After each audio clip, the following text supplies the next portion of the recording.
She stood in the garage of a Gold Coast mansion at midnight, Chicago rain lashing through the gaps in the door, 8 months pregnant, her dark brown hair plastered to her cheeks. Around her were cardboard boxes, clothes, books, photographs, her mother's handwritten journal all packed up neatly like freight awaiting shipment, and no one had told her a thing. Waverly Tate, 27 years old, a night shift nurse who'd spent years handling other people's blood and tears, was now standing in the wreckage of her own life. She pushed the door into the house. The lock had been changed. Her keycard didn't work. She rang the doorbell of the home she'd slept in every night for 2 years. Through the glass door, she saw them Harrison Beckett, her husband, the 33-year-old man this city called boss, sitting at the dining table with a platinum blonde woman by candlelight. Friday dinner, the meal Patrice used to cook for her, the chair she used to sit in. Harris glanced through the glass, saw her standing in the rain, then turned back and said something to the other woman. He didn't get up. Waverly counted. 1 minute, 5 minutes, 14 minutes. She stood in the rain for 14 minutes outside her own front door, until the first contraction seized her belly, her knees buckled, and she collapsed onto the wet concrete floor between the cardboard boxes that held her entire life. No one opened the door. No one called her name. Then headlights split the rain. 4 vehicles came tearing in from 4 different directions at once, braking hard in front of the mansion gates. 4 doors slammed shut at the same time. 4 men stepped out, each one a different build, each one a different look in his eyes, but all 4 of them wearing the same thing on their faces, the kind of fury that's already passed the boiling point and turned completely still. The iron gate hadn't closed yet. If this story's got you hooked, hit that like button so more people can hear it. Share it with someone who needs to hear this, and subscribe so you don't miss what comes next. But to understand why Waverly Tate was standing in the rain that night, you need to know where she came from. Not from Gold Coast mansions or candlelit dinners with red wine. Waverly came from Southside Chicago, where winter cut through every crack in the door, and summer grew so hot, the asphalt softened beneath your feet. The 2-story house on Halsted Street had cracks running down the walls from ceiling to floor, wooden boards that creaked under every step, and a living room window that never closed completely tight. But every morning, the smell of coffee from the kitchen spread through the house before the alarm clock even rang, and her father's voice would rise, calling each child by their full name, as if it were a ritual to begin the day. Walt Tate was a plumber, 2 shifts a day, 6 days a week. His hands were calloused, his back bent more with every passing year, but he never walked into the house without bringing something for the children, even if it was only a candy bar broken into 5 pieces. Her mother, Ruth Tate, was a nurse at the community clinic on Ashland Street. She worked the late shift and came home when the whole house was already asleep, but every morning she was the first one awake, making coffee for her husband and putting breakfast on the table. She had a habit of writing in her journal with her left hand, her handwriting small and slanted, recording ordinary things she was afraid she might forget. Ruth died when Waverly was 14. One November evening, on her way home from the clinic, her car was hit from the side by a drunk driver at an intersection. The hospital called. Walt brought all 5 children there. They made it in time to be with her during her final hour. Waverly didn't clearly remember the moment her mother passed, but she remembered every second of the drive home that night. Her father drove. No one said anything. The radio was still playing a song no one heard. Pierce, the oldest brother, sat beside her in the back seat and placed one hand on her shoulder without saying a word. That hand was heavy and warm, and years later Waverly would still remember it more clearly than any condolence she had ever received. After her mother died, Walt Tate didn't fall apart. He did the opposite. He became rigid. He made a chart of household chores and taped it to the refrigerator, establishing strict rules for their meal times, study hours, and bedtime. Not because he was cold, but because he believed structure was the only thing that kept a family from breaking apart when the person who had held everything together was gone. And Waverly's 4 brothers, each in his own way, stepped into the space their mother had left behind. Pierce cooked dinner. No one said his food was good, but every night there was hot food on the table. Marshall did the laundry, and for the first 3 months, everything white in the house turned pale pink because he washed it together with red shirts. Devlin sat beside Waverly and Brody every evening, helping with homework, checking notebooks, never complaining even though his own assignments were piled on his desk. And Brody, the youngest of the 4 boys, didn't know how to cook, didn't know how to do laundry, but one afternoon when Waverly came home from school, she found that he had drawn her portrait in crayon on the bedroom wall. a smiling face, hair flying, with one crooked line written underneath. Our little wave. No one in that house carried everything alone. That was the rule no one said out loud, but everyone understood. Her father had one sentence he repeated so often it carved itself into the children's bones. No one owes you anything, but you owe yourself kindness. Waverly carried that sentence with her when she graduated from high school, when she enrolled in nursing school, when she took her first night shift at Mercy Hospital at the age of 23. The night shift taught her things books didn't teach. She grew used to blood, to tears, to the sound of a ventilator going silent at 3 o'clock in the morning, and the silence that followed. She learned that calm didn't mean having no feelings. Calm was how you kept someone else alive when everything around you was falling apart.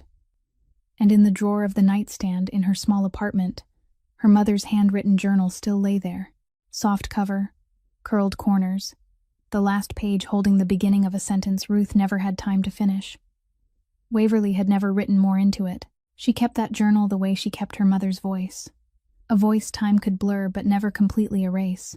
The night Harrison Beckett stepped into Waverly Tate's life came with no warning. There was no dramatic moonlight, no romantic music swelling in the background. There were only the flickering fluorescent lights in the emergency room at Mercy Hospital, the smell of antiseptic mixed with old coffee from the staff room, and the sound of an ambulance siren out in the parking lot that hadn't fully died away. It was a Wednesday night shift, around 2 o'clock in the morning, when the emergency room doors swung open, and 2 men stepped in first, their eyes sweeping the entire hallway before they moved aside. They weren't wearing uniforms. They weren't medical staff. They weren't ordinary relatives of a patient. They wore black suits and stood on either side of the door with the posture of men who were paid to guard, not to wait. Then he walked in. Tall, black hair cut short at the back but longer in front, square jaw, charcoal gray suit with no tie. The collar of his shirt open by 2 buttons as if he had abandoned formality somewhere on the way here. His left arm was wrapped in a temporary cloth, blood already soaking through, though not much. Waverly was the night nurse on duty. She looked at the wound before she looked at his face, because that was what she had been trained to do. She washed her hands, put on gloves, and prepared the instrument tray. He sat down on the examination table without needing anyone to tell him, and that told Waverly this wasn't the first time he had sat in a place like this. "Industrial accident," he said, as she began cutting away the temporary cloth. His voice was low, controlled, and he didn't even flinch when she exposed the wound.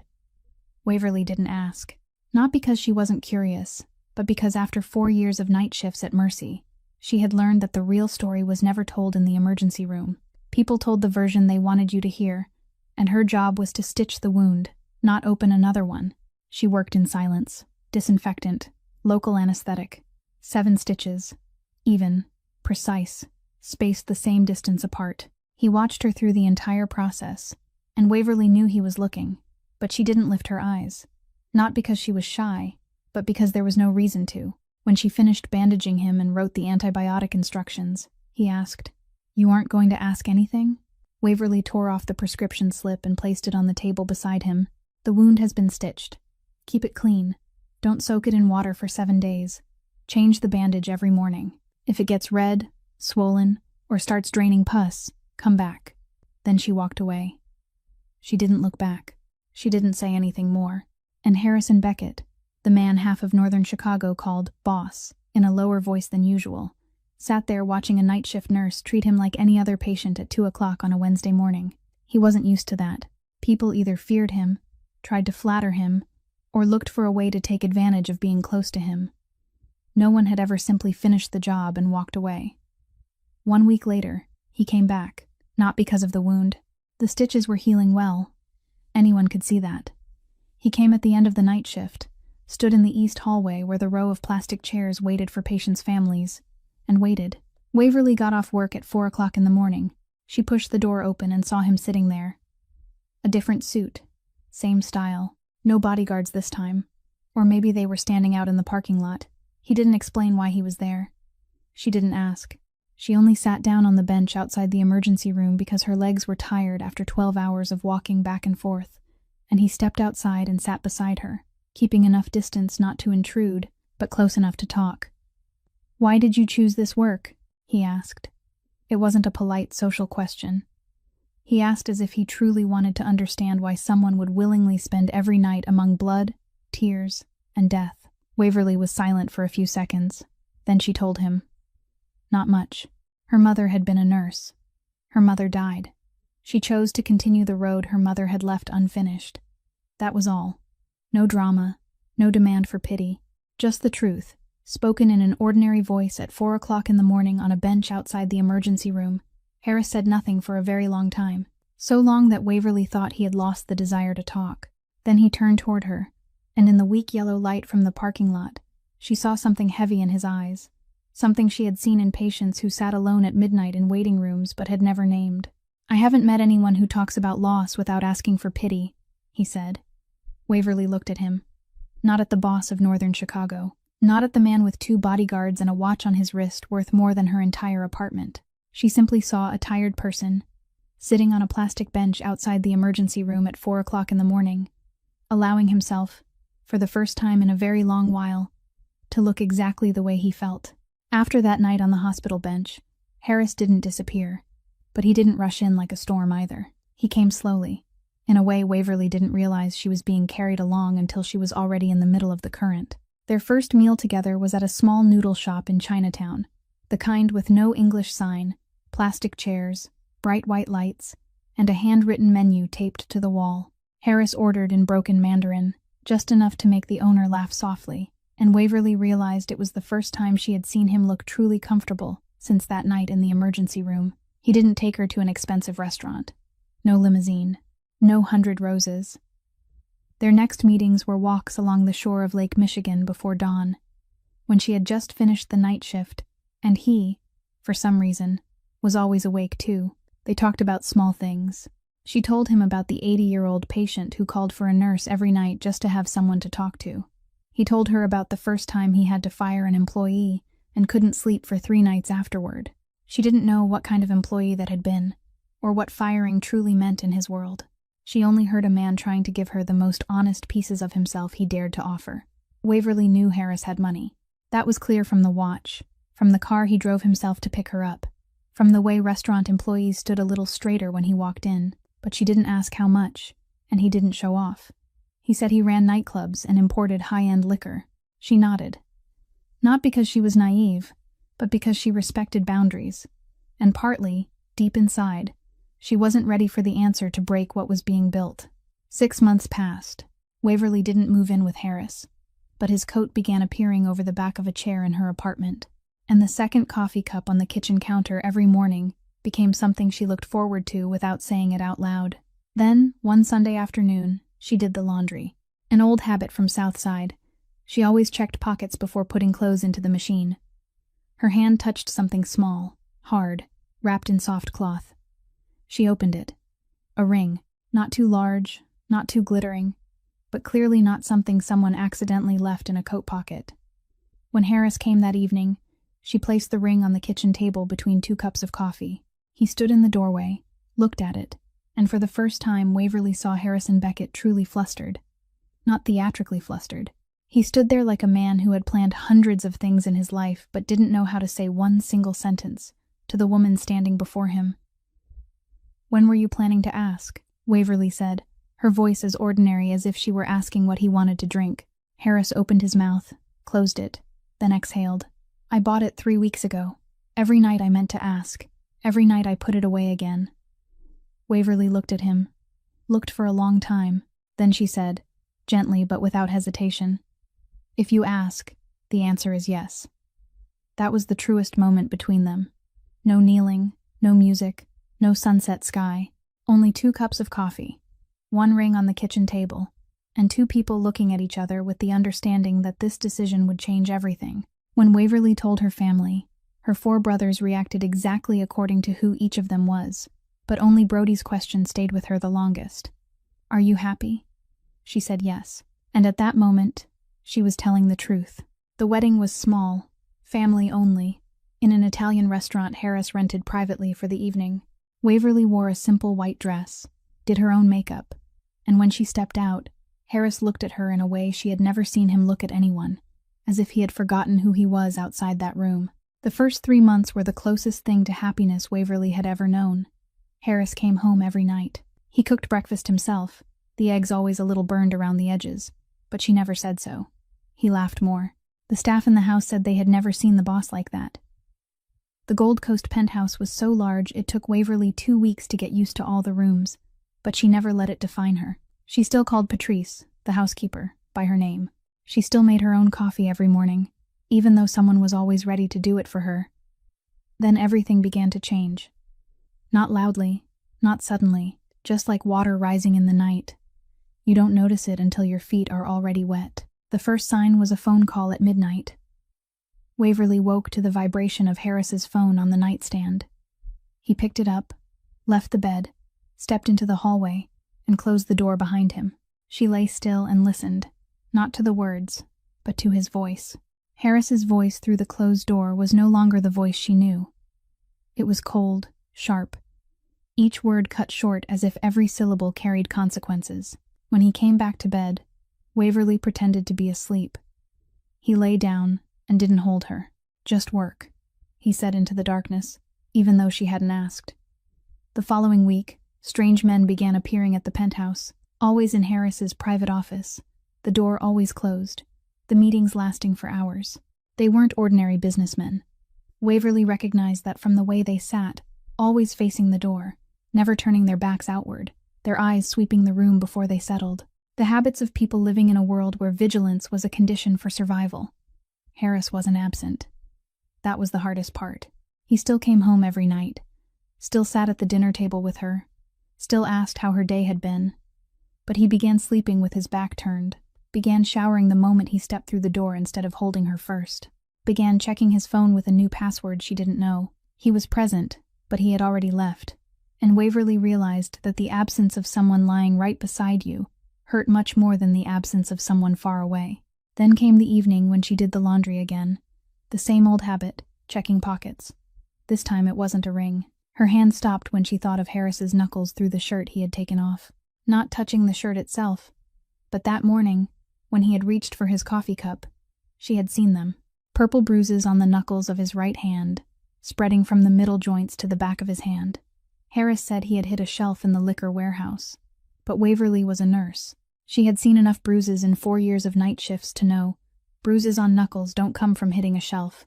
They come from hitting something harder. Or someone. She didn't ask. But that night, for the first time, she opened her laptop and began searching. Beckett Holdings, nightclubs, liquor imports, old articles, vague mentions, suspicious gaps in public records.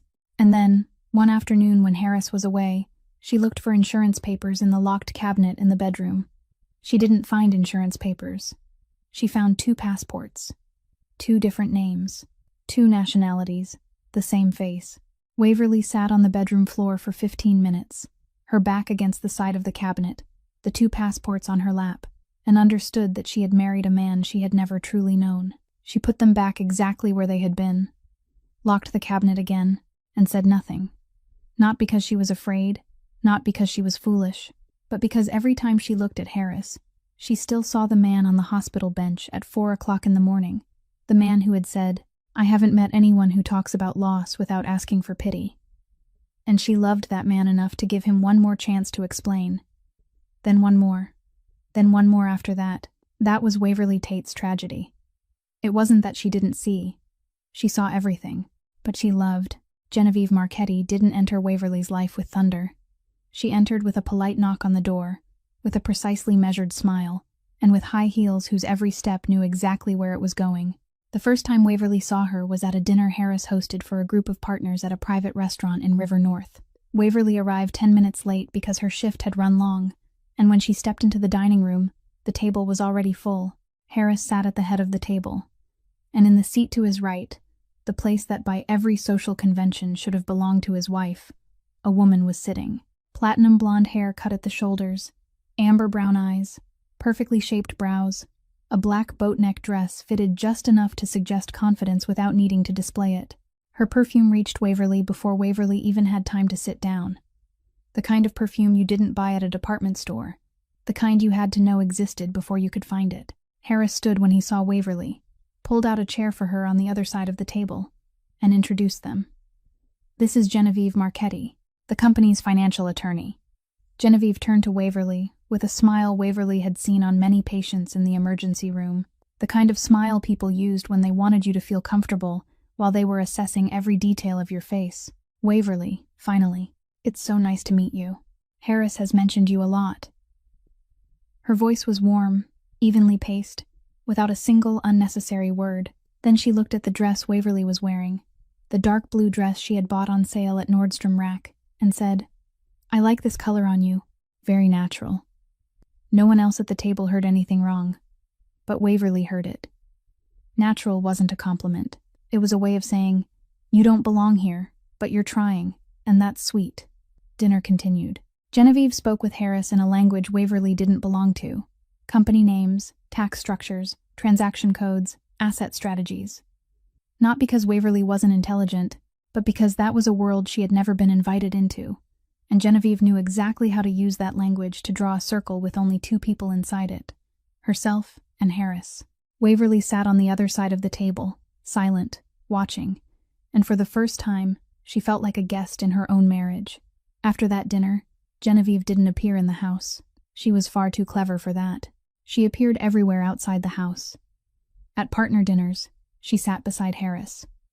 At the opening of a new club, she stood at his right side in front of the cameras. At charity galas, she was the one who introduced him on stage, always with the perfect reason. The attorney needed to be present. The financial advisor needed to represent the company. The partners needed to see professionalism. Waverly didn't discover it through suspicion. She discovered it by accident. One morning, while drinking coffee, she was scrolling through her phone and saw an Instagram post from one of Harris's business partners. The photo showed dinner the previous night. Harris sat at the head of the table, smiling, a wine glass in his hand. Genevieve sat to his right, leaning slightly toward him, her hand resting on the back of his chair in a way only people very close to each other would do. 12 people in the photo. Waverly wasn't there. She hadn't even known that dinner existed. Harris had told her that night that he had a late meeting at the office. Waverly set the phone down, finished her coffee, said nothing when Harris woke up 10 minutes later and asked whether she had slept well. In the following weeks, she began to notice. Not searching, only noticing. And once you begin to notice, you see everything. Genevieve didn't take Waverly's place inside the house. She took Waverly's place in the life outside the house, in the schedule, in the decisions, in the world where Harris was the boss, and Waverly was only the name on a marriage certificate. Then the call from the clinic came. Waverly called to confirm her prenatal appointment for the following week, and the receptionist said in a normal voice, "Oh, your appointment has been moved to the week after next. The Beckett family assistant called yesterday and said you were busy." Waverly held the phone, standing in the middle of the living room, and stayed silent long enough for the receptionist to ask, "Miss Tate, are you still there?" "Yes," Waverly said. "I'm still here." She didn't ask which assistant. She didn't need to ask. She already knew. That night, when Harris came home, Waverly asked in the same ordinary voice one might use to ask about the weather, "What is Genevieve to you?" Harris didn't look up from his phone. "My attorney. I already told you." The same answer, the same tone. But each time he said it, the covering grew a little thinner, and Waverly saw a little more clearly what was lying underneath. That night, Waverly couldn't sleep. She sat up, opened the drawer of her nightstand, and took out her mother's soft-cover journal. She didn't write anything in it. She only opened to the last page, where Ruth Tate's slanted handwriting stopped in the middle of a sentence, and read that line again in the dark. She didn't know what her mother had meant to write next, but that night, for the first time, she wished she could ask her mother one question. "Mom, when is love enough?" Waverly knew even before the test showed 2 lines. Her body had told her in a language that 4 years in the emergency room had taught her to read fluently.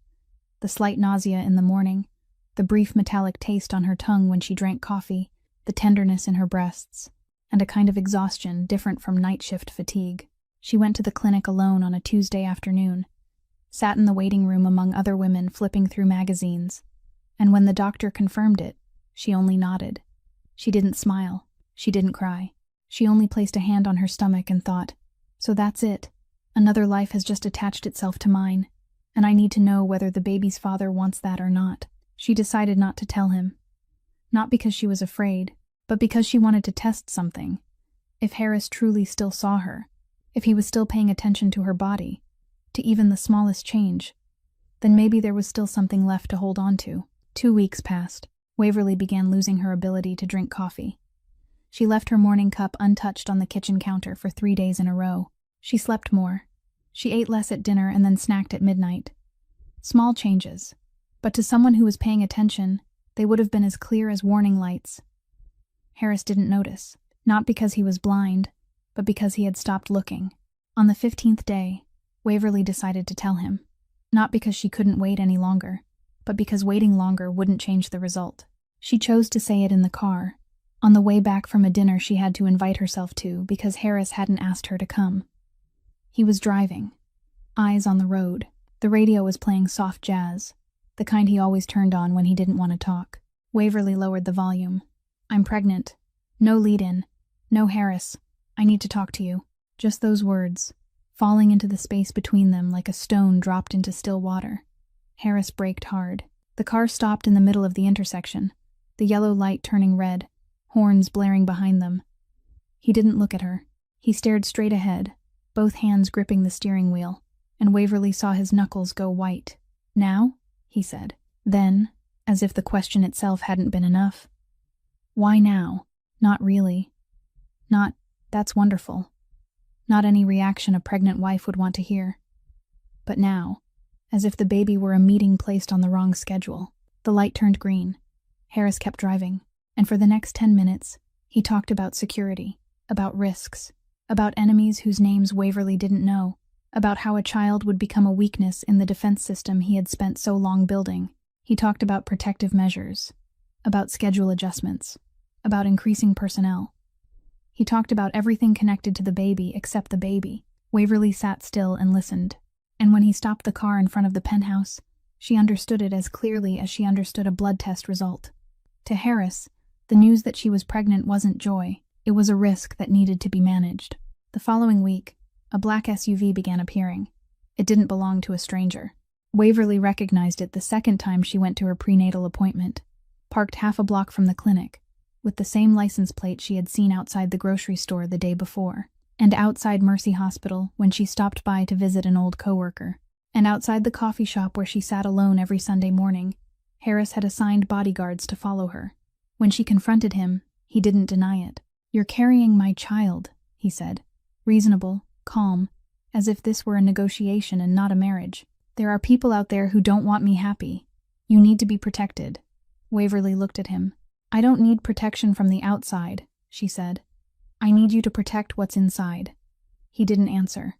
Not because he hadn't heard, but because there was no answer in his arsenal for dealing with the truth. Then one afternoon, Waverly came home and saw an envelope lying on the bed. No sender's name, no note, just a white envelope, placed neatly on her pillow. She knew it was from Patrice before she even opened it, because Patrice was the only person in that house who made her bed, and she was the only person who placed everything squarely, as if orderliness were the way she expressed tenderness. Inside was a copy of a contract, not a property transfer document. Worse, because it was completely legal and therefore impossible to argue against. A contract granting Genevieve Marchetti long-term use of the penthouse, with the stated purpose on paper listed as office work and corporate guest reception, signed by Harrison Beckett, notarized, and dated 6 months earlier, when Waverly had still been sleeping every night in that very penthouse, still making coffee every morning in that very kitchen, still believing it was her home. Waverly sat on the bed, held the paper with both hands, read it again, then again. This wasn't proof of an affair. An affair would have been simple, pain once and then a decision. This was proof of systematic replacement, planned, signed, sealed, and carried out while she was still here, still loving him, still carrying the child of the man whose signature was on that paper. Waverly didn't sleep that night. Not because of the nausea or the baby kicking, but because the contract was still lying on the nightstand, and every time she closed her eyes, she saw Harris's signature on the final line, the familiar stroke of his pen she had seen on birthday cards, on the first check he signed for the Mercy Hospital Charity Fund, on their marriage certificate, the same hand, the same handwriting, but on a piece of paper giving another woman the right to occupy the space where she was lying. By 4 o'clock in the morning, Waverly sat up. She didn't cry. She didn't call anyone. She sat on the edge of the bed, both hands resting on her 8-month pregnant belly, and made a decision. She wouldn't confront him in the bedroom. Not in the office. Not in any room where Harris controlled the sound, the light, and who was allowed to hear what. She would go to the place where he was the boss in front of everyone, and she would stand there, and she would tell the truth.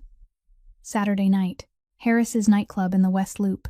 The kind of club you couldn't find on Google Maps, with no sign, only a steel door, and 2 men in black standing outside with earpieces. Waverly didn't go to the front door. She knew she wouldn't get through. 8 months pregnant, no name on the VIP list, no one recognizing her because Harris had never brought her here as his wife in front of a crowd. But she knew the back entrance.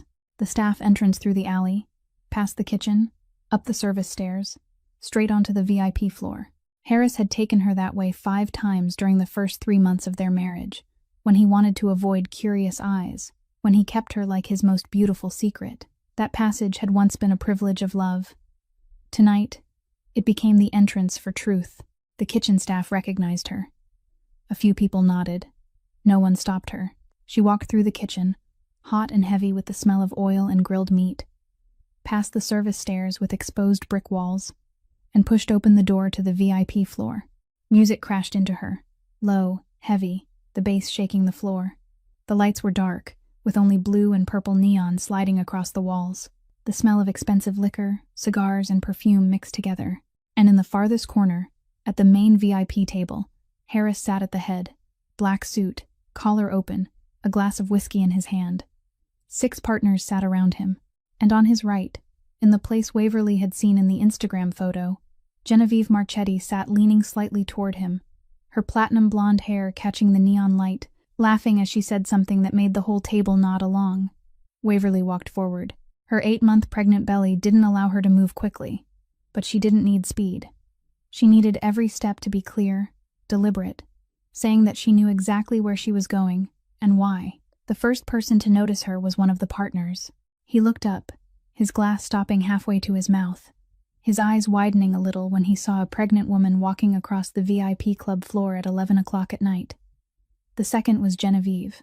She had been in the middle of saying something when her eyes landed on Waverly, and for the first time, Genevieve Marchetti didn't finish her sentence. Harris saw her last, and in that moment, for about 2 seconds, Waverly saw something on his face she had never seen before. Fear.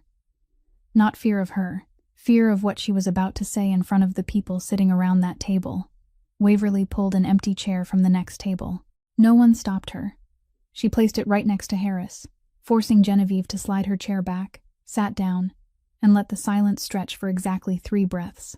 Then she turned to Genevieve, looked straight into those amber brown eyes that, for the first time, didn't know whether to smile or not, and said, "I'm his wife. You're in my seat." 7 words. No shouting, no trembling. The voice of a night shift nurse. The kind of voice she used to tell a patient's family that the surgery had not succeeded. The VIP table froze. Glasses hung in the air. No one breathed. Genevieve stood. Slowly, controlled, but her eyes wavered. Something had happened that she hadn't scripted in advance. She stepped back without saying a word, because any word now would be wrong. Harris stood, lightly gripping Waverly's elbow. "Private room," he said low. She followed him, not because she obeyed, but because she hadn't finished speaking. Inside the private room, the door had barely closed before Harris turned to her. No remorse, no explanation. He was angry. "You embarrassed me." 4 words, and those 4 words told Waverly everything she needed to know. Not, "Are you okay?" Not, "Why are you here?" But, "You embarrassed me." Image, power, face in front of partners. That was what he was afraid of losing, not her. Waverly looked at him.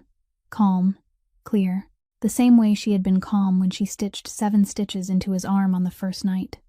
"You aren't embarrassed because I showed up here," she said. "You're embarrassed because I had to show up here." Harris didn't answer.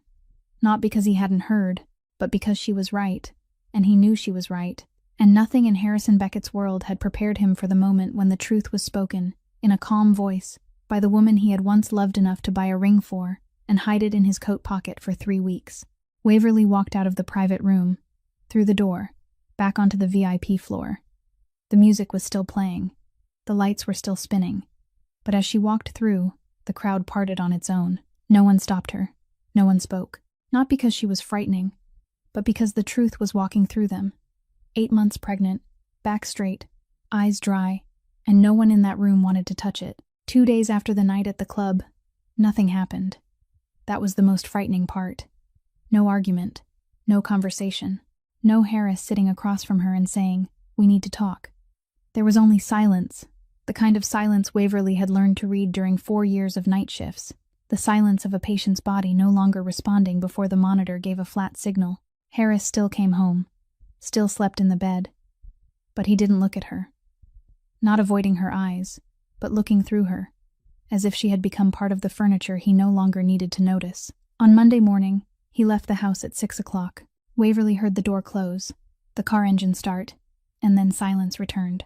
She lay there for another 10 minutes, one hand on her belly, thinking maybe this was only how Harris handled shame, that he needed time, that the anger would pass and they would talk. She was wrong. Waverly went to work the afternoon shift that day. Not at Mercy. She had taken leave when her pregnancy reached 6 months, but she stopped by the hospital to submit maternity insurance paperwork and see old coworkers. She left the hospital at 9 o'clock at night, driving back to the penthouse through the Chicago streets, damp with the first light rain of the season. When she reached the building and put her keycard into the scanner in the basement level, the screen flashed red. Access denied. She tried again. Red. A third time. Red. Waverly sat in the car, staring at the blinking red screen, and the first feeling wasn't shock, it was confirmation. She drove up to the ground floor and entered the main lobby. The lobby door code had been changed. The elevator card didn't work. The night receptionist, someone she had never met before, looked at her with the polite emptiness of a person who had been instructed in advance. "I'm sorry, ma'am. I need to confirm with building management." Building management didn't answer, because building management, like everything else in Harrison Beckett's system, only answered when allowed to. Waverly returned to the car, sat still. The rain began falling harder, tapping against the windshield in a rhythm she didn't want to hear. She called Harris. The phone rang once, twice, 3 times, then voicemail. His recorded voice, cold, professional. "You've reached Harrison Beckett. Please leave a message."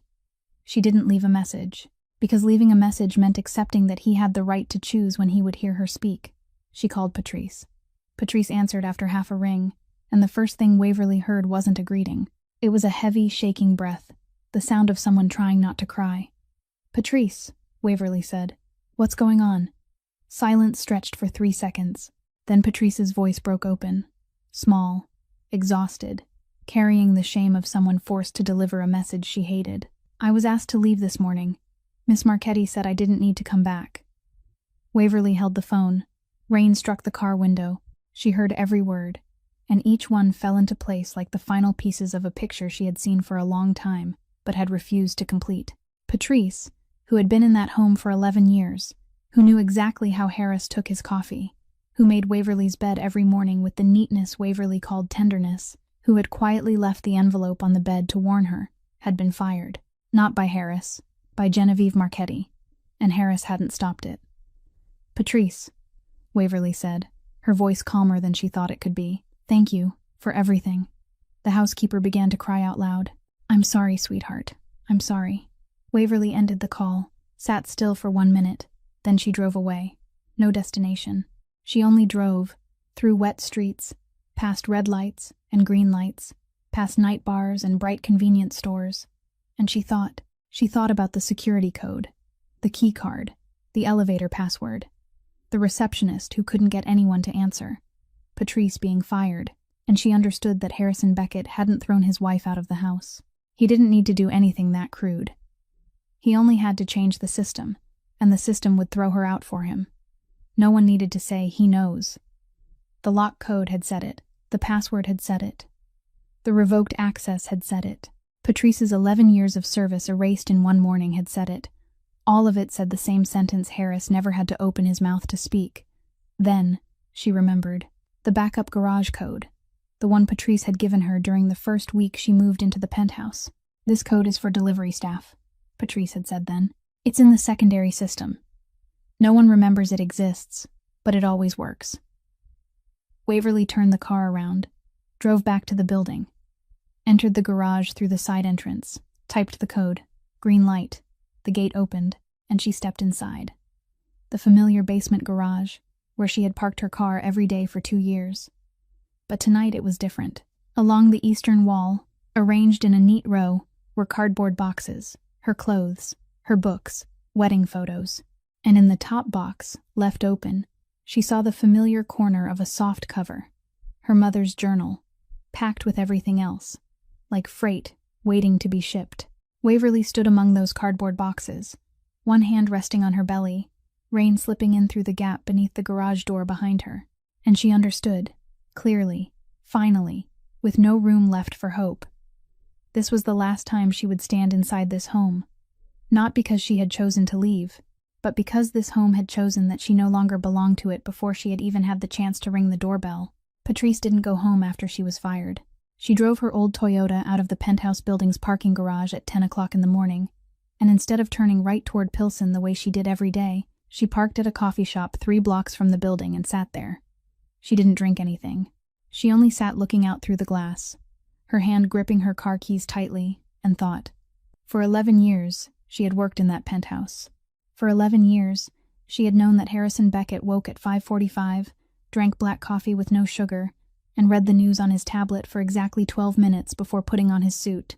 She knew he hated the smell of lilies, liked gray bedsheets, and had a locked cabinet in the bedroom that she was never allowed to touch. She knew everything, and she stayed silent, because silence was the condition of survival in the world of people who served power. But Patrice knew something else too. She had seen the cardboard boxes being prepared the day before. She had seen Genevieve's people come to pack Waverly's belongings in the afternoon, while Waverly was at Mercy Hospital submitting paperwork. She had seen them place the soft-covered journal into a cardboard box with clothes and books as if it were leftover property in a hotel room after a guest had checked out, and she had said nothing. That was what was eating her from the inside as she sat in the coffee shop, looking out at the street. She had known what was about to happen, and she hadn't said anything. Not because she didn't care, but because she was afraid of the way Genevieve had looked at her that morning while saying, "You don't need to come back anymore," in the voice people used to cancel a magazine subscription. But now, sitting there with her hand around the car keys, Patrice thought about Waverly, thought about the 27-year-old girl who had first stepped into the penthouse and said, "Hello, I'm Waverly. What's your full name?" No one in 11 years had ever asked Patrice for her full name. No one had called her ma'am instead of hey or housekeeper. No one had remembered her birthday, until Waverly placed a small cake on the kitchen counter in March, with a handwritten card. "Thank you for everything, Waverly." At 9 o'clock that night, Patrice drove back to the building. Not because she had forgotten something. Not by coincidence. She came back because she knew Waverly would return that night, wouldn't be able to get through the door, and would find her way to the garage with the backup code Patrice herself had given her. She came back because it was the only thing she could still do after 11 years of silence.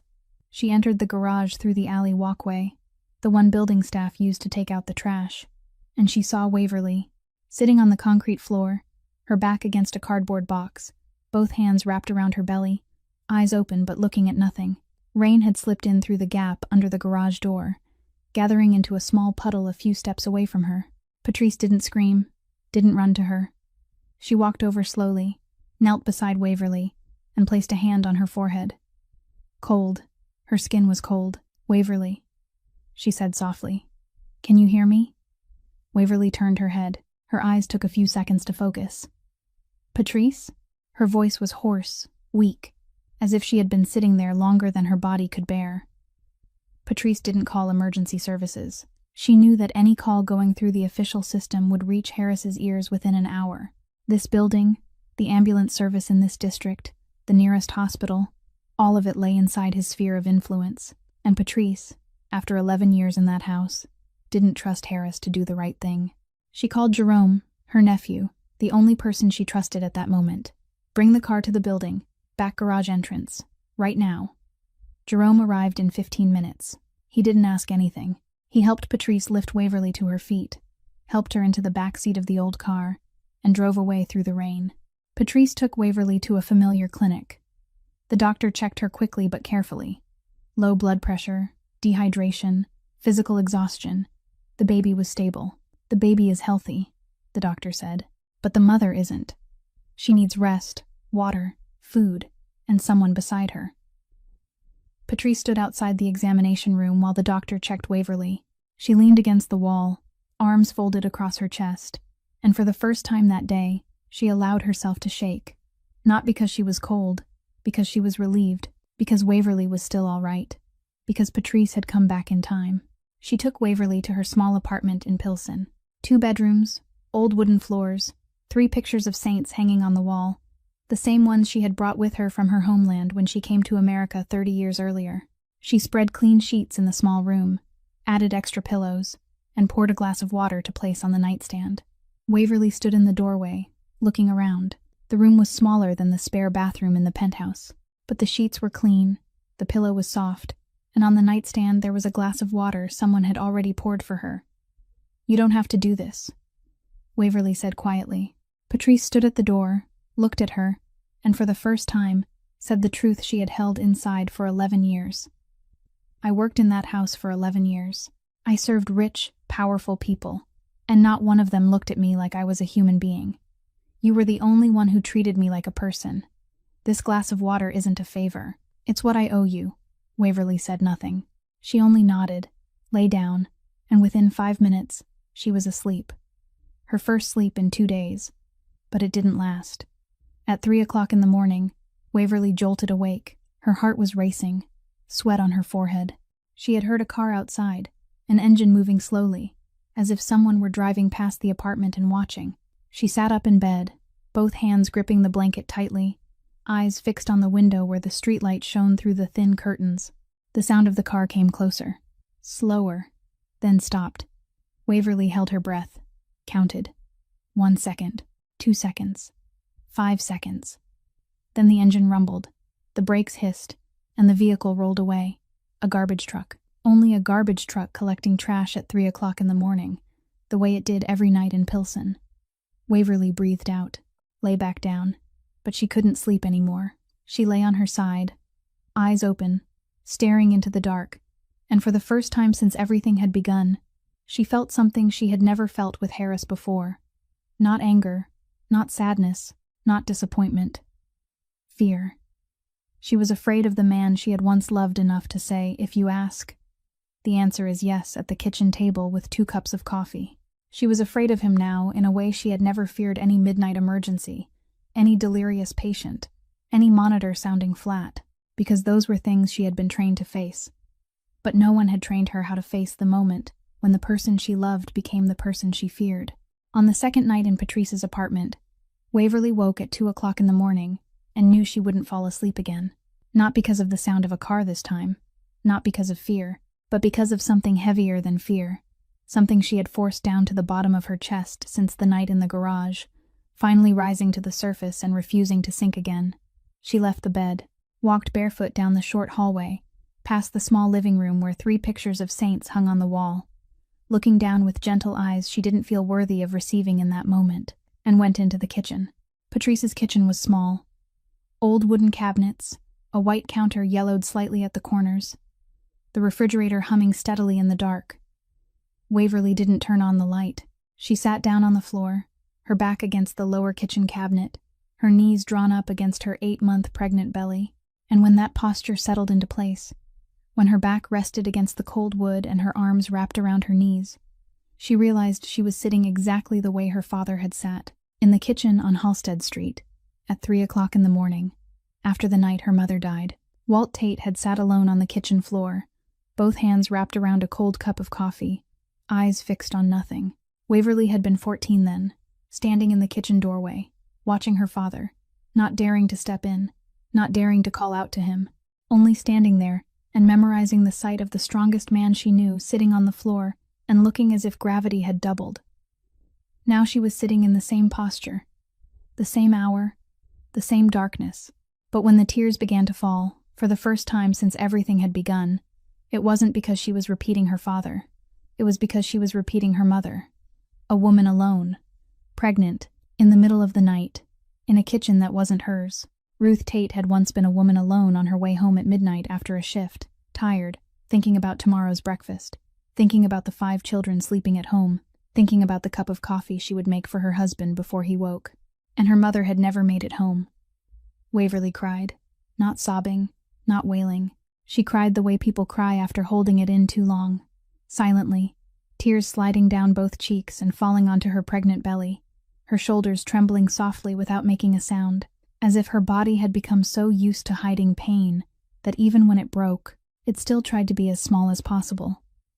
She didn't cry for Harris, didn't cry for the penthouse, for the changed locks, for the cardboard boxes, for Genevieve. She cried because at 27 years old, 8 months pregnant, sitting on someone else's kitchen floor at 2 o'clock in the morning, she saw the outline of her mother, clearly inside her own shadow, and that repetition hurt more than any betrayal. Soft footsteps came from the hallway. Patrice stood in the kitchen doorway. She didn't turn on the light, didn't ask whether Waverly was all right, didn't say, "Everything will be okay," or any of those comforting sentences people say when they don't know what else to say. She only stepped inside, slowly, sat down on the floor beside Waverly, leaned her back against the kitchen cabinet, and stayed there, silent.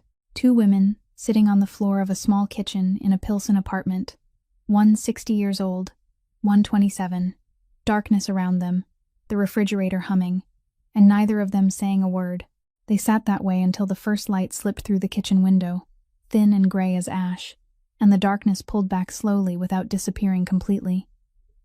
Patrice was the first to stand. She went to the stove, put the kettle on, and when the water boiled, she made 2 cups of tea. Not coffee. Tea. She placed 1 cup on the floor beside Waverly, then sat back down, and they drank tea in silence while Chicago woke outside the window. That was the moment Waverly Tate was most truly human. Not the calm nurse, not the patient wife, not the strong girl from Southside, just a person in pain, sitting on the floor, allowed to hurt without needing to explain why. Waverly didn't call anyone, not because of pride, not because she thought she could handle it alone, but because she knew who her husband was, knew the world he controlled, and she was afraid that pulling her 4 brothers into a fight with Harrison Beckett meant placing them inside a circle of danger whose rules they didn't understand. Pierce was strong, but strong in a world with rules. Harris's world had no rules, only consequences. So Waverly stayed silent. She lay in the small room in Patrice's apartment, eyes fixed on the ceiling, her phone on the nightstand, and she didn't touch it. But Brody Tate had a habit. Every Tuesday and Friday, at 7 o'clock at night, he called Waverly. It didn't matter where he was, what he was doing, whom he was tattooing, or what he was eating. At 7 o'clock on Tuesday and Friday nights, he pressed call. The habit had begun when Waverly moved into the penthouse with Harris. When Brody realized that the distance between Southside and Gold Coast wasn't measured in miles but in worlds, and he feared that if he didn't call regularly, she would drift into that other world and forget the way home. 18 months, not once forgotten. That Friday, at 7 o'clock at night, Brody called. The phone rang. Rang. No one answered. He called again. The second time, it rang all the way through and fell into voicemail. The third time, exactly the same. The fourth time, Brody didn't let it ring to the end. He hung up, sat in the chair at the tattoo shop in Milwaukee, looked down at his phone, and felt his stomach tighten in a way he couldn't explain with logic, but understood completely by instinct. Waverly always answered. Always. Even when she was on shift, she would text back within 10 minutes. Even when she was tired, she would call back before sleeping. 3 years without a single exception, and today 4 calls had fallen into nothing. Brody opened his contacts, found Patrice's name. He had her number from the time he visited Waverly at the penthouse a few months earlier, when Patrice made him tea and said, "Your sister is the best person I've ever met in that house." He pressed call. Patrice answered after 2 rings. Silence came from the other end, the heavy, damp kind of silence that belonged to someone deciding how much to say. "Patrice," Brody said. Waverly isn't answering. The silence stretched for 3 more seconds. Then Patrice's voice came through, low, tired, but clear. "You should come to Chicago." She didn't say more. She didn't need to. Those 6 words were enough for Brody to rise from his chair, look at the client lying on the tattoo table, and say, "I have to go." But Brody didn't call Pierce, not because he didn't trust his oldest brother, but because Brody, among the 4 brothers, was the one who understood the line between action and recklessness. If Pierce heard that something had happened to Waverly, He would act immediately, would drive to the penthouse, would stand in front of Harrison Beckett, and would do the right thing in the right way. But Harrison Beckett wasn't an opponent of righteousness. He was an opponent of preparation. So Brody called Devlin. Devlin answered in New York, in the accounting office where he had just finished an audit report for a pharmaceutical company. "Dev," Brody said, "Waverly isn't answering.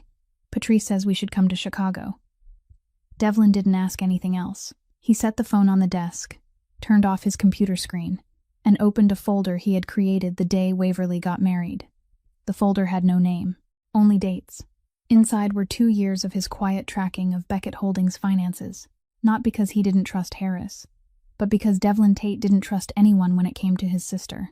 He had pulled public records, tax reports, business licenses, real estate transaction histories. He had marked the gaps, the mismatched numbers, the shell companies registered in Delaware with no employees. He had never dug all the way to the bottom because there hadn't been a strong enough reason. Now he had one. 3 hours. That was all the time Devlin needed to complete the picture. Not starting from zero, but darkening the lines he had sketched long ago. When he was done, he had enough. Money laundering transactions through 3 nightclubs, hidden assets under ghost company names, irregular cash flow through liquor import accounts, enough to put Harrison Beckett in federal prison, enough to make the empire of North Chicago tremble. Devlin called Marshall. Marshall listened for 15 seconds without interrupting, then said, "Send me the file. I need 2 hours to read it. And call Pierce." "You call him," Devlin said. "You're the lawyer. You know how to say it so Pierce doesn't drive through the night to Chicago without a plan." Marshall called Pierce. Pierce was at home in Detroit, sitting in the kitchen with a glass of water in his hand. He listened to Marshall speak for 30 seconds. Didn't interrupt. When Marshall stopped, Pierce was silent long enough for Marshall to check whether the call was still connected. Then Pierce asked, his voice low, controlled, without a ripple of emotion, "Who has the most information?"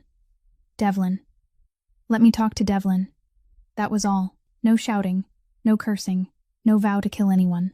Pierce Tate didn't act from emotion. He acted from strategy. And that was exactly why he was more frightening than anyone else in the Tate family. Because when Pierce finally acted, it was never impulsive. It was always precise. 10 minutes after the call with Devlin, Pierce set his glass of water on the kitchen table, stood, and took his car keys. At the same time, in New York, Devlin closed his laptop and picked up his coat. In Philadelphia, Marshall slipped the file into his leather briefcase and walked out of his office. In Milwaukee, Brody had already been sitting in his car for half an hour, hands on the steering wheel, waiting for the signal. 4 cities, 4 men, and 1 missed call on a Friday night had pulled them all toward the same point. Pierce called Harris on Saturday morning. No texting, no middleman. He called directly to the personal number Waverly had given him when she had first gotten married, the number Pierce had never used until today. Harris answered after 3 rings. "I'm Pierce Tate," he said, "Waverly's brother. I need to meet you. Today." There were 2 seconds of silence on the other end of the line. Then Harris answered, his voice controlled, calm, slightly weighted at the end of each sentence, in the way of a man used to giving orders. "Come to the penthouse. 2 o'clock tomorrow afternoon." He agreed because he believed he controlled the situation.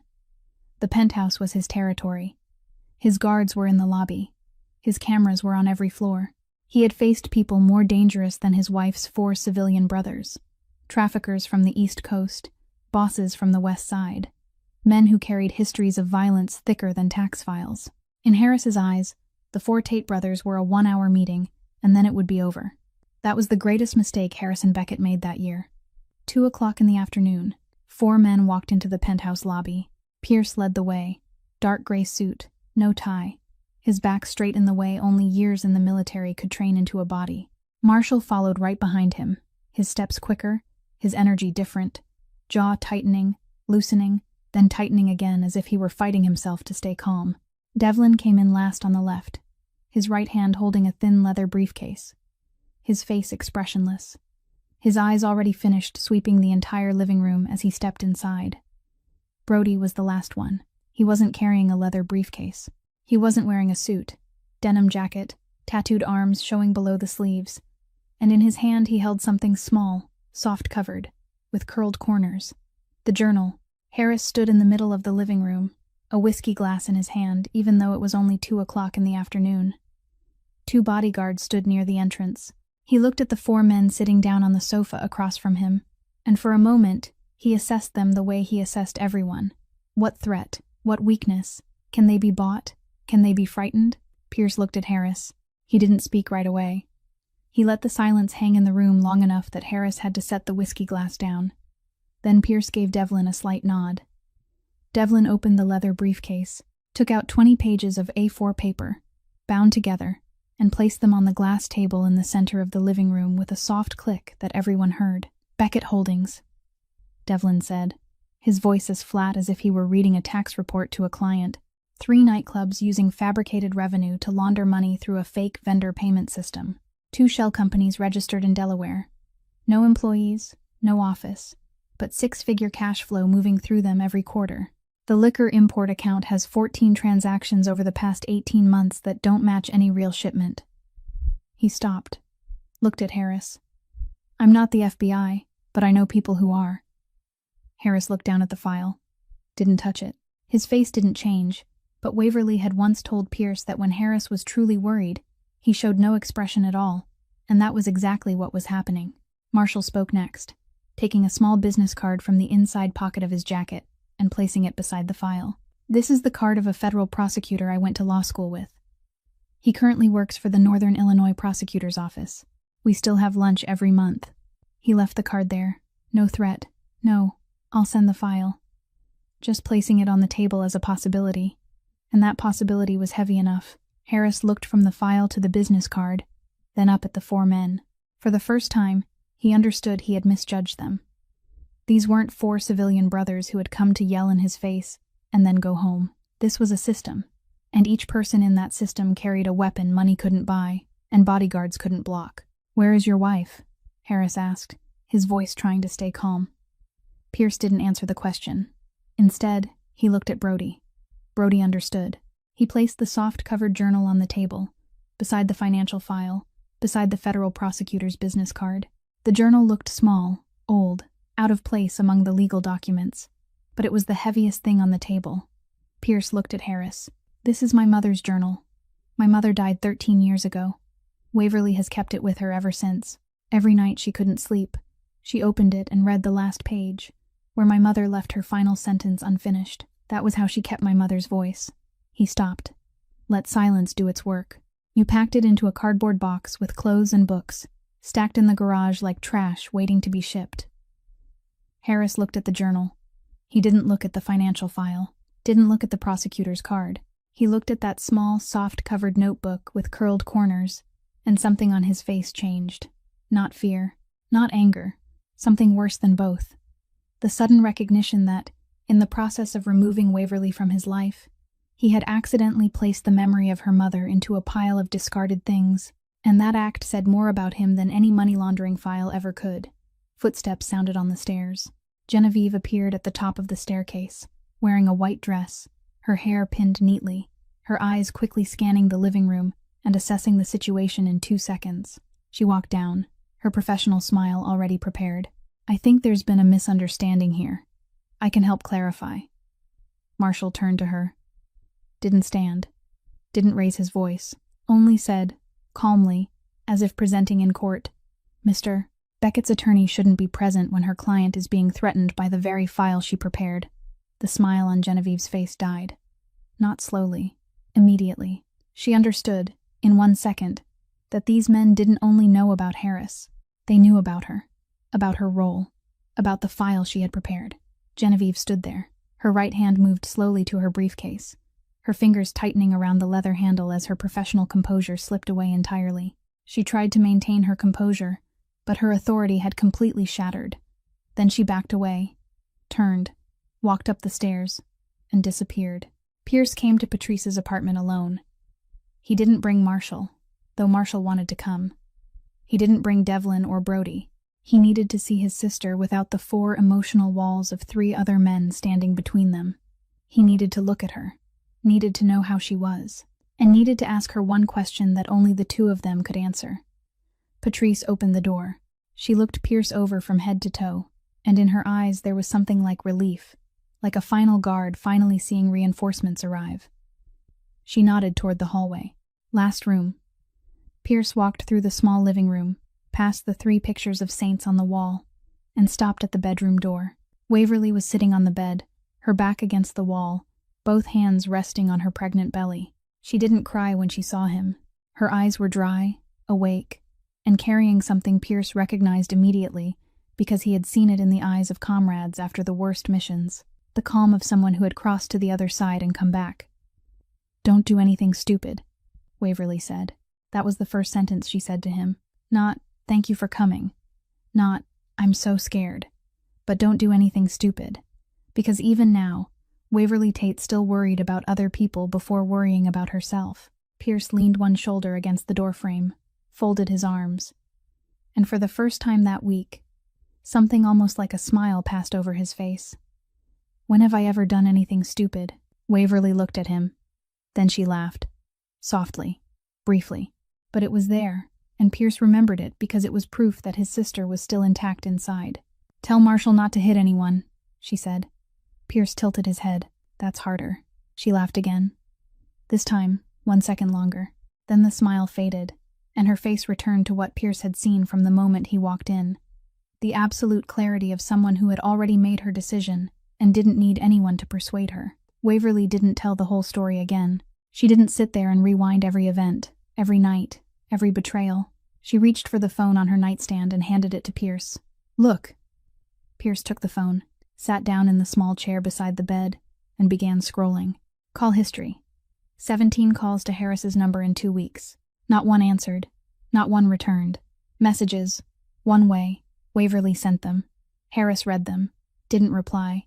The blue check marks on every message were like small cuts proving that he had seen them and chosen silence. Photos. The contract granting use of the penthouse. Harris's signature. Genevieve Marchetti's name. The notary seal. Next photo.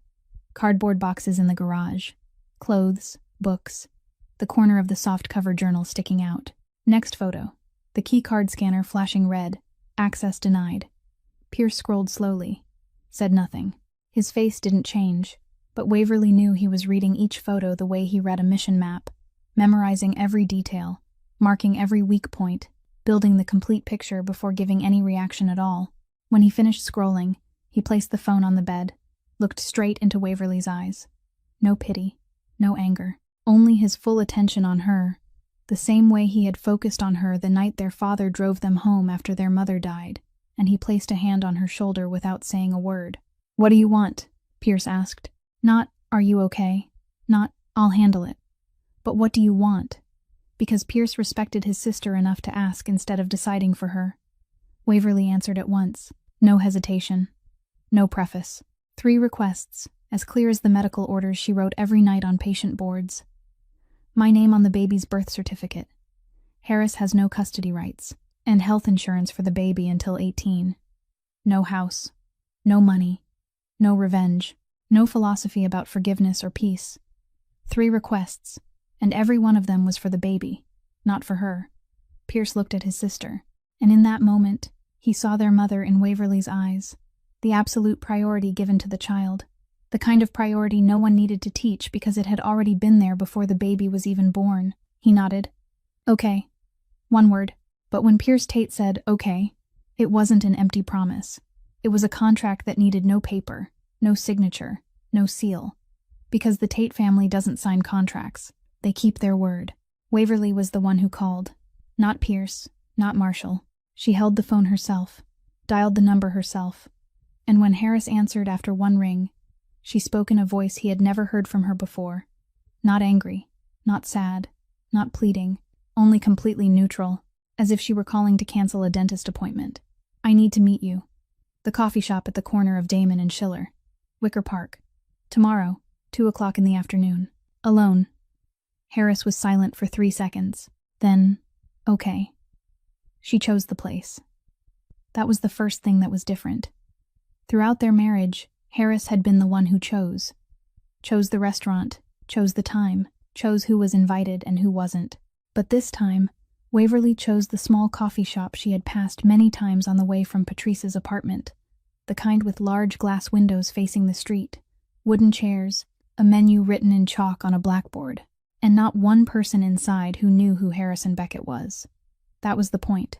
She wanted to meet him in a place where he had no power, no bodyguards, no private lobby, no whiskey in a crystal glass, only $3 coffee, natural light through the windows, and two people sitting across from each other with nothing left to hide.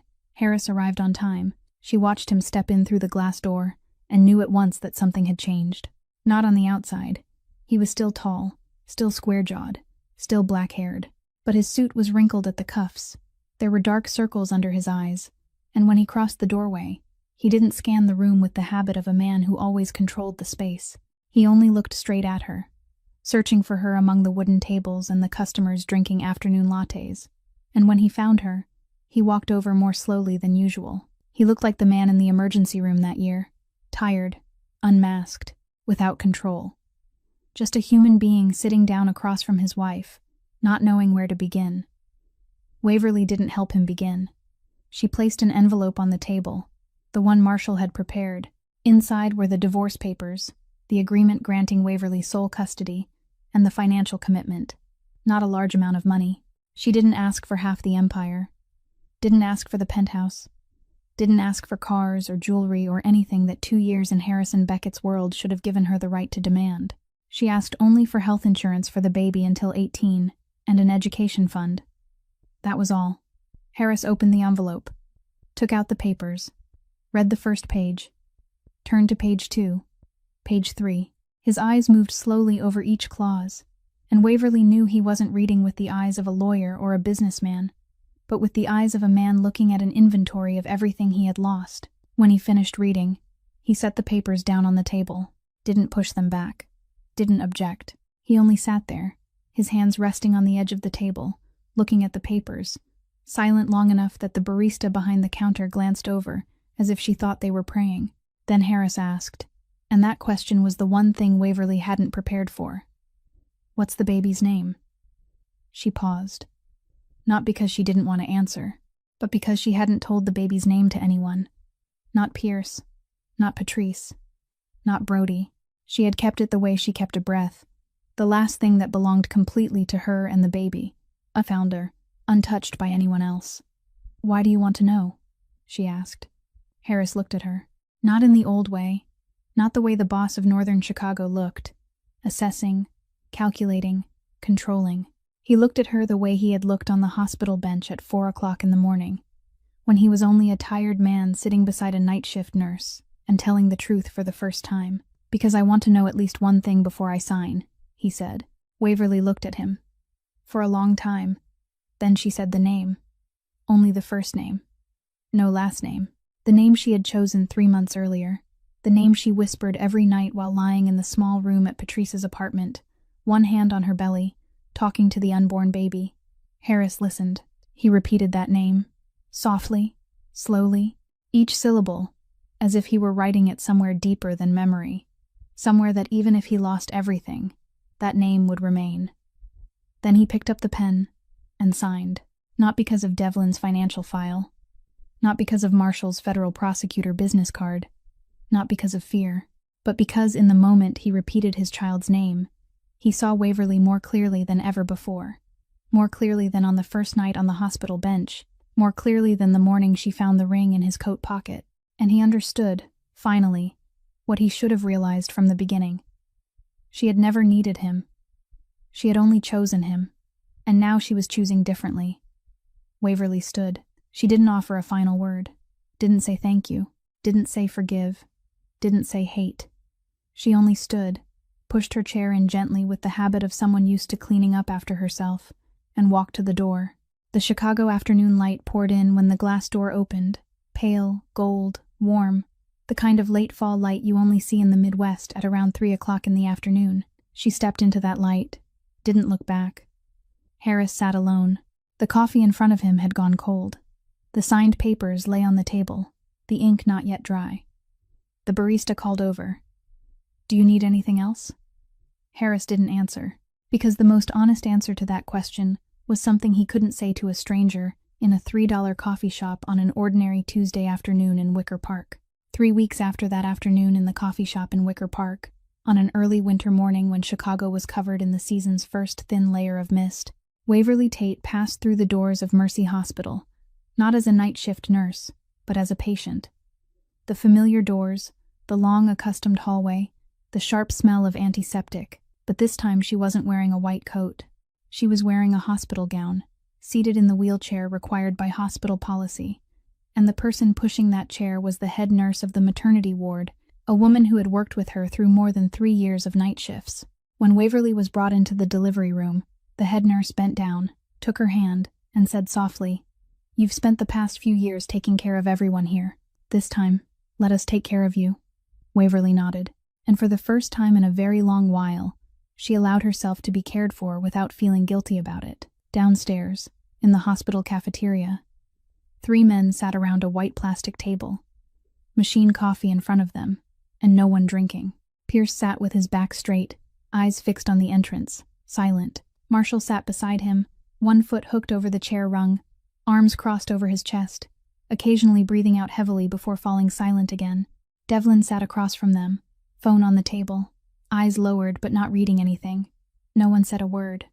Brody sat in the farthest corner, separated from the other 3, his back against the wall. In front of him, a napkin was spread open on the table, and in his right hand was a pen he had borrowed from the reception desk. He was drawing, not looking up, not talking, just drawing, slowly, line by line, as if that was the only way he knew how to wait without losing his mind. 47 minutes. That was the time from when Waverly entered the delivery room to when a nurse pushed open the cafeteria door and said, "Tate family?" Pierce stood first. His chair scraped against the tile floor. He followed the nurse up to the 3rd floor, through the maternity hallway he had never stepped into before, to the door of the delivery room, and stopped. He didn't go in right away. He stood outside the glass door, looking in, and for those 30 seconds, he only looked. Waverly lay on the bed, her hair damp with sweat, her face exhausted but her eyes open, and on her chest, wrapped in a white hospital blanket, was something tiny, moving. His little sister was holding her child. Pierce Tate, former Marine, the man his comrades said they had never seen change expression in any situation, stood outside the glass door for 30 seconds and swallowed twice before stepping inside. The other 3 brothers followed. Marshall stopped in the doorway, looked at Waverly, looked at the baby, and lowered his face for 1 second. Devlin entered with the calmest expression, but his hand unconsciously touched the side rail of the bed, as if he needed to hold on to something solid. Brody came in last. The folded napkin was tucked in his jacket pocket. Waverly looked at her 4 brothers standing around the bed, 4 large men in a small hospital room, looking awkward and misplaced among medical equipment and white sheets, and she wanted to laugh because they looked like 4 bears standing in a china shop, but she didn't laugh. She looked at Brody. He was standing farthest away, near the door, hands in his jacket pockets, eyes red, trying to stay calm though his chin was trembling slightly. Waverly beckoned him closer. Brody stepped forward, each step slow, as if he were afraid that moving too hard would break the moment. When he stood beside the bed, Waverly lifted the baby and handed the child to him. Not to Pierce, not to the oldest brother, to Brody. Because Brody was the one who called every Tuesday and Friday and never forgot. Brody was the one who picked up the phone and called Patrice when she didn't answer. Brody was the first link in the chain of dominoes that brought everything back together. "You saved us," Waverly said. Brody held the baby. His hands shook, not because he was afraid. They shook because he was holding the lightest thing he had ever carried, and yet it weighed more than anything he had ever held. His eyes were red, his lips moved, but no words came out. He only stood there, holding the baby, crying without making a sound, the way Tate men cried, silently, turning their faces away, but unable to hide it. Pierce placed a hand on Brody's shoulder, said nothing, just placed his hand there, exactly the way he had placed his hand on Waverly's shoulder in the back seat while their father drove home from the hospital the night their mother died. The same hand, the same silence, but this time, it didn't carry loss. It carried a beginning. On the table beside the bed, the soft-covered journal lay open to the final page, the page Ruth Tate had left unfinished 13 years earlier, her slanted handwriting stopping in the middle of a sentence, the blue ink fading with time. Waverly reached for the pen on the table. She uncapped it.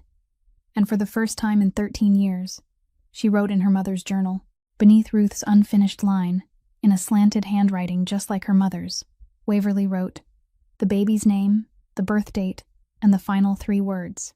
She came home. She closed the journal, placed it on the table, and lay back against the pillow, watching Brody hold her child, watching Pierce stand beside him with a hand on his brother's shoulder, watching Marshall and Devlin standing behind them, and she thought that maybe her mother, somewhere, was seeing the line she had just written, and maybe she was smiling, and maybe the sentence she had left unfinished 13 years ago had also been those same 3 words. Outside the hospital window, Chicago kept moving. Cars, traffic lights, distant horns, a man selling coffee from a cart on the corner, a child running across the sidewalk with a red balloon. The city didn't stop. The city didn't know that in a small room on the 3rd floor of Mercy Hospital, a woman had just completed her mother's unfinished story, and in Brody's jacket pocket, the napkin lay folded. On it, with the pen borrowed from the reception desk, he had finished the sketch he had begun in the cafeteria. Not the baby's face, nor Waverly's portrait, only 2 hands holding each other tight against the white background. No names were needed. It was simply the pure act of holding on. Sometimes, the strongest act of endurance isn't staying and suffering. It's stopping, standing up, and walking away, not because love has ended, but because finally, you've begun to love yourself. Thank you for staying until the final minute of this story. If something touched you, even for just one small moment, press like so this story can reach more people, and share it with someone you think needs to hear this today. If you haven't subscribed to the channel yet, press subscribe and turn on notifications so you don't miss new stories every day. We truly want to know how this story made you feel. Which moment stayed with you the longest? Share it in the comments below, because every comment you leave is a way for us to listen to what rests deep inside your hearts. Waverly's story reminds us that self-respect isn't selfish. It's the bravest act of love you can give to yourself and to the people who truly love you. We wish everyone watching this video good health, a joyful life, and peace in every day. Goodbye, and see you again in the next video.